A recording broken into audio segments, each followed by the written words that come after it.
Vale, entonces yo les voy a presentar el trabajo que estuvimos desarrollando durante este semestre junto con unos chicos de licenciatura, que pues la traducción sería la optimización del tiempo de residencia de un fotorreactor de vórtice multientrada. Ahora, la problemática, les platico un poquito de nuestro grupo de trabajo.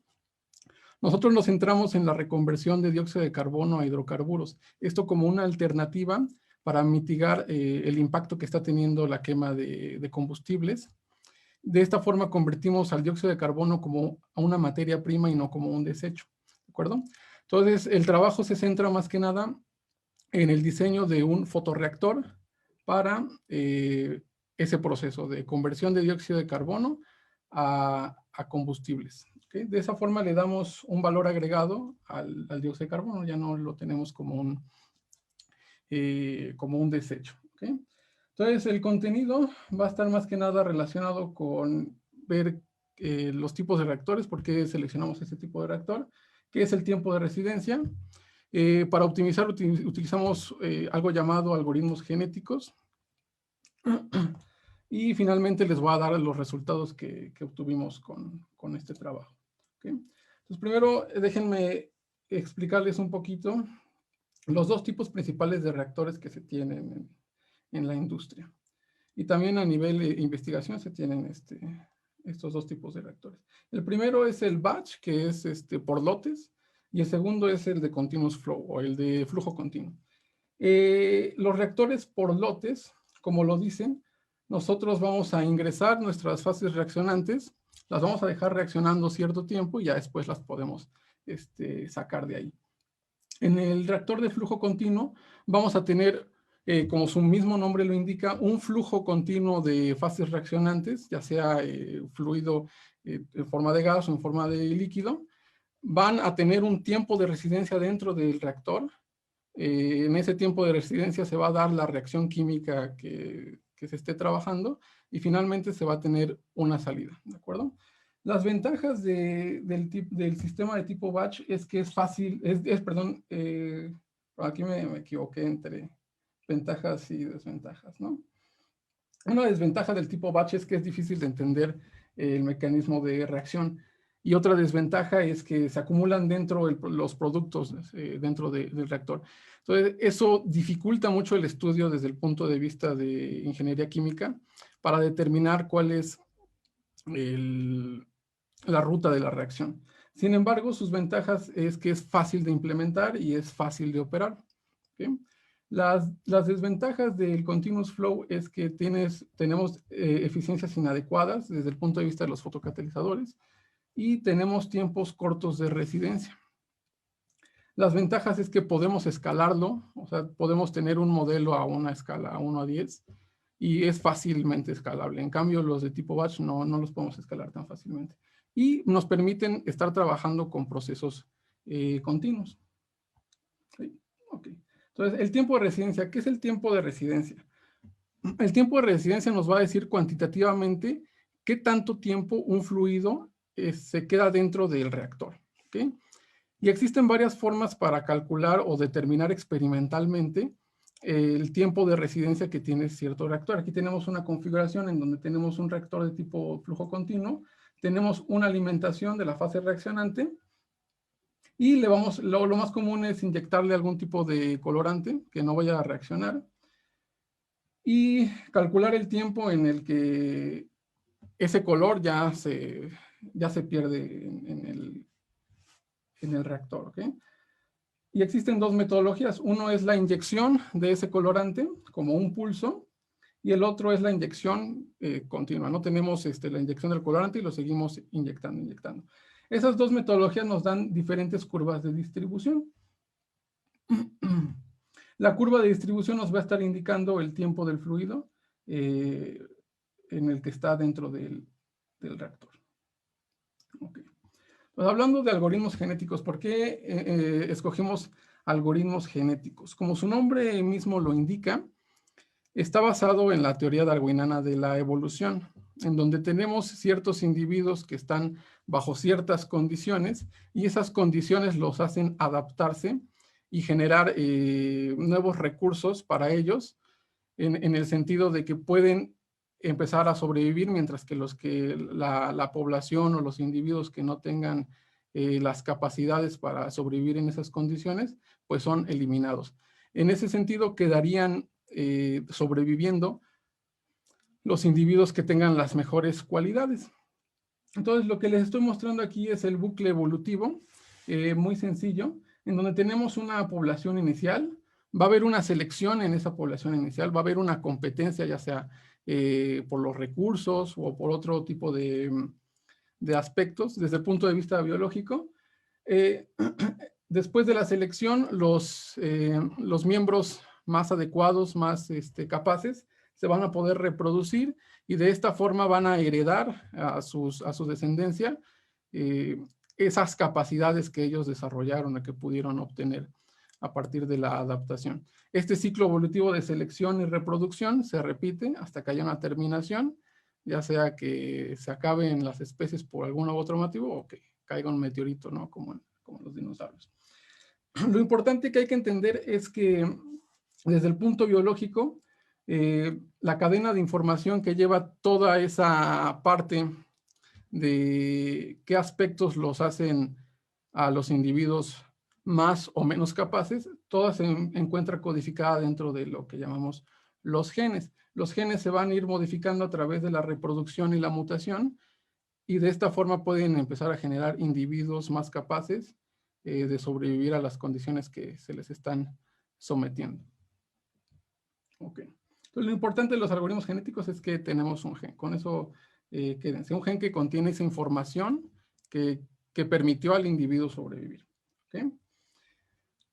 Desde el punto de vista de optimización y de ingeniería, utilizamos eso como una inspiración, ese algoritmo genético. En el sentido de que vamos a tener una población inicial, esa población inicial va a querer algunas variables de diseño que tú tengas para tu problema. Esas variables de diseño van a ser tu gen, y tú lo que quieres hacer desde el punto de vista de optimización es ya sea maximizar o minimizar alguna respuesta, ¿vale? Entonces, hay una forma de poner a competir a nuestros diseños y de poder reproducir a nuestros diseños, ¿ok? En este trabajo nosotros lo que hicimos fue, nuestro diseño fue un reactorcito, y las variables geométricas que tiene ese reactor son sus genes, ¿ok? Para poder ver quién se comporta mejor que otro, habría que resolver la dinámica de fluidos dentro de nuestro reactor para poder determinar a partir de qué aspectos nosotros necesitamos evaluar, determinar qué reactores o qué propuestas de diseño de reactores son las que se están comportando mejor. Ahora, este tipo de algoritmos, que es un algoritmo metaheurístico, quiere decir que está basado en la probabilidad y la estadística, no te asegura un mínimo ni un máximo global. Por eso nosotros no proponemos que tenemos el óptimo global, ¿no? Vamos a obtener un óptimo, vamos a llamarlo así, un óptimo local, porque no podemos asegurar que estemos dentro de un mínimo global, por ejemplo. Entonces, las partes principales de nuestro fotorreactor son estas. Se basa en una ventana de cuarzo, el reactor y nuestro fotocatalizador. Estos popotitos que ven aquí son las entradas del CO2 y del agua. Y esta laminita que ven aquí es nuestro material fotocatalizador. La ventana de cuarzo es necesaria para hacer incidir luz a nuestro fotocatalizador y que se dé la reacción de reducción para el dióxido de carbono. ¿Okay? Aquí les muestro arribita el sistema optimizado y abajito la referencia. ¿Okay? Entonces tenemos nuestros diseños propuestos. El de la referencia nos basamos en varios trabajos en donde las entradas se encontraban uniformemente distribuidas, quiere decir que tenían un ángulo de separación entre ellas igual. Nosotros utilizamos 3 entradas, que era lo que nos funcionaba mejor. Y lo que vamos a variar en nuestro algoritmo genético son estas variables: los ángulos de incidencia o de entrada de nuestra fase reaccionante, la altura de esas entradas, y vamos a darle un ángulo a nuestra pared de nuestro reactorcito. ¿Okay? Entonces, nuestro gen propuesto son estas variables, estas 7 variables, teta 1, teta 2, teta 3, teta 4, altura 1, altura 2 y altura 3. Esas 7 variables son los genes. Por ejemplo, del gen del enésimo individuo, tiene tantos valores de teta, teta 1, teta 2, teta 3 y así de altura. ¿Okay? Cada individuo tiene diferentes genes y cada uno tiene sus propias propiedades que lo hacen más apto o menos apto, ¿no? Ok. Entonces, nuestras condiciones iniciales. Tenemos las entradas, utilizamos 4.16 mililitros por segundo en cada una de las entradas de forma igual. Tenemos una lámina con una porosidad de 50%. Nuestra función objetivo, la función objetivo es, ¿qué es la cosa que quiero minimizar, no? La cosa que quiero minimizar es qué tanto flujo pasa a través de mi fotocatalizador por segundo, y eso quiero que sea el mínimo para que mi gas esté más tiempo dentro del reactor y así haya más probabilidad de contacto entre las fases reaccionantes y nuestro catalizador. ¿Okay? Y de salida tenemos un bar. Entonces, resolver la función objetivo es calcular el espacio de velocidades. En ese sentido, lo que hacemos nosotros en SolidWorks es calcular este campo vectorial que ven de las velocidades, y a partir de ese campo vectorial vamos a inyectar partículas, como lo vimos en las diapositivas pasadas, para determinar qué tanto tiempo pasaron las partículas dentro de nuestro reactor. ¿Sí?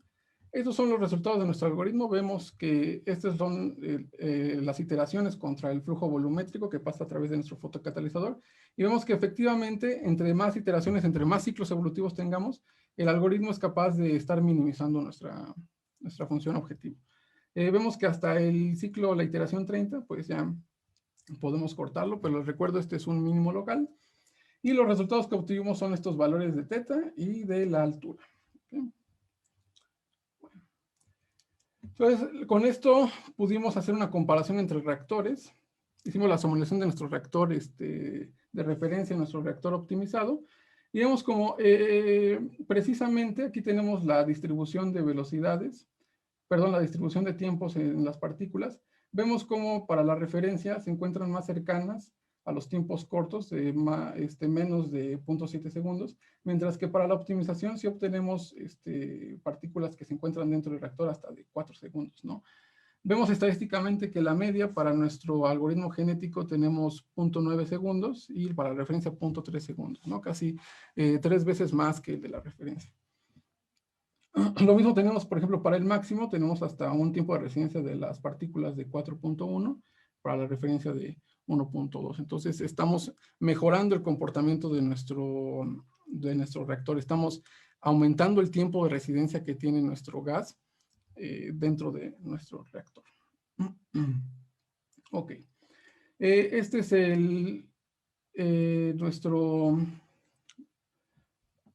nuestro flujo de nuestro reactor optimizado. Aquí vamos a ver una animación con las partículas. La inyección que hicimos tanto para el no optimizado y el optimizado fue una inyección de 100,000 partículas por cada una de las entradas. Entonces tenemos ahí 300,000 partículas ahí que se inyectan a nuestro reactor, y con eso podemos calcular el tiempo de residencia. ¿De acuerdo? Entonces, conclusión. Es posible aumentar el tiempo de contacto entre el fotocatalizador y las especies reaccionantes en un reactor continuous flow. Esto modificando la geometría de entrada de las especies reaccionantes. Okay, entonces, para terminar, me fui un poquito rápido porque vi que ya se me estaba yendo el tiempo en la introducción. Pero bueno, te voy a dejar 5 minutos para las preguntas. Lo que les quiero presentar es a nuestro equipo de trabajo, CO2RR, de CO2 Reduction Reaction.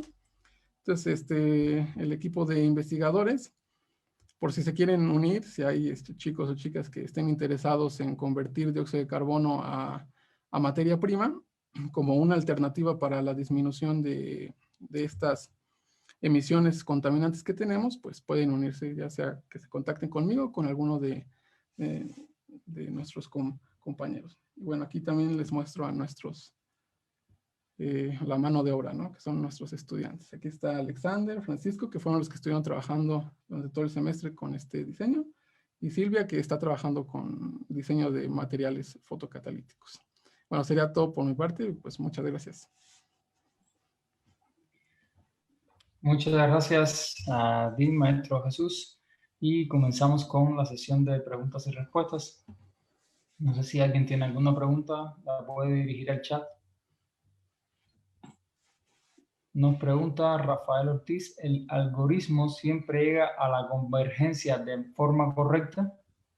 Sí, siempre llegaba a alguna convergencia. Ahora, este algoritmo, pues, te estoy mostrando el que mejor quedó, ¿no? Lo tuvimos que correr varias veces para asegurar que teníamos una buena convergencia y que los valores que nos estaba dando del óptimo estaban parecidos, ¿no? Casi siempre en estos algoritmos metaheurísticos no te puedes asegurar con una sola corrida que tienes el óptimo. Sí, ok, Jesús. Y déjame hacerte otra pregunta. ¿Has probado con algún otro tipo de algoritmos metaheurísticos en aras de comprobar cómo es con respecto a los algoritmos genéticos? No. Empezamos con algoritmos genéticos porque es el más conocido, ¿no? Y es uno de los más fáciles de implementar. Más adelante tenemos pensado tal vez utilizar Ant Colony u otro tipo de algoritmos, ¿no? Pero apenas vamos empezando. Por eso, quien quiera aquí unirse, pues hay mucho trabajo, mucho trabajo, ¿no? Ok. Tenemos a Carlos Cortés que quiere hacer una pregunta. Adelante. Ah,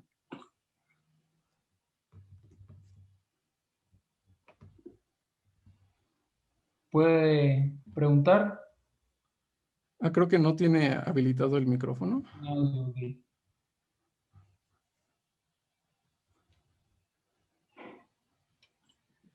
Le pediría al doctor Gonzalo, por favor, si puede habilitarle el audio porque yo no puedo. Ah, ok, ya. Ya pude. Ya. Ok, muchas gracias. Perdón. Bueno, Jesús, sé que tu sistema es muy particular, lo que estás abordando, pero me gustaría saber si has revisado o has visto este tipo de trabajos o de estudios en otros sistemas, tal vez reactores industriales, a lo mejor. Sí, estos reactores de vórtice los vi reportados para síntesis de nanopartículas, ¿no? Porque ese vórtice que se genera es característico para poder sintetizar algunas nanopartículas. Sin embargo, estos reactores de vórtice son utilizados y son bastante utilizados en la industria porque te aseguran esa mezcla de tus fases reaccionantes, ¿no? Ahorita nosotros utilizamos que en todas las entradas se inyectara dióxido de carbono y agua, ¿no? Pero usualmente estos reactores lo que hacen es que cada entrada tiene un gas diferente, ¿no? Y ya el vórtice es lo que los mezcla para generar la reacción. Ok, gracias. Sí. Muchas gracias. Y bueno, Jesús, una última pregunta. Ajá. Bueno, sabemos que pues, el cambio climático está debido principalmente a gases de efecto invernadero, dentro de los cuales está el dióxido de carbono. Uh-huh. ¿Cuánto tú crees que pueda influir esta tecnología a disminuir esa concentración de dióxido de carbono en la atmósfera? ¿Y para qué tiempo tú crees que puede tener un impacto, pues, Sí, que se pueda... está difícil tu pregunta, ¿no? Pero déjame responder esa parte última de cuánto tiempo. La verdad no sabríamos decirte cuánto tiempo. Incluso hubo estudios que con esto que en la pandemia que se detuvo prácticamente la economía y la industria, todavía no se han visto efectos de la disminución de la concentración de dióxido de carbono en la atmósfera. Entonces sería muy difícil si ya todos utilizáramos una tecnología en donde convirtiéramos dióxido de carbono de todas las aplicaciones que tenemos a otra vez a hidrocarburos, o sea que no tenemos residuos. Esa huella de carbono tal vez va a pasar mucho tiempo, tal vez alrededor de 10 y 20 años, en que empiece a disminuir. Y eso te lo digo porque existen estudios, está el panel intergubernamental sobre cambio climático, que se reunió este año, todavía no han sacado su reporte, pero ellos concluyen que más del 75% de los gases de efecto invernadero antropogénicos que nosotros generamos de actividad humana corresponden a la emisión de dióxido de carbono, ¿no? O sea, más del 75% de los gases que emitimos que generan ese efecto invernadero corresponden al dióxido de carbono. Si nosotros logramos disminuir esa salida de gases de dióxido de carbono, pues podríamos empezar a disminuir tal vez el impacto en la temperatura global, pero pasarían tal vez años en los que lo podríamos llegar a notar. Ok, Jesús. Pues muchas gracias, muy interesante tema y bueno, espero que sea de mucha utilidad en el futuro. Yo también, gracias, Alfredo.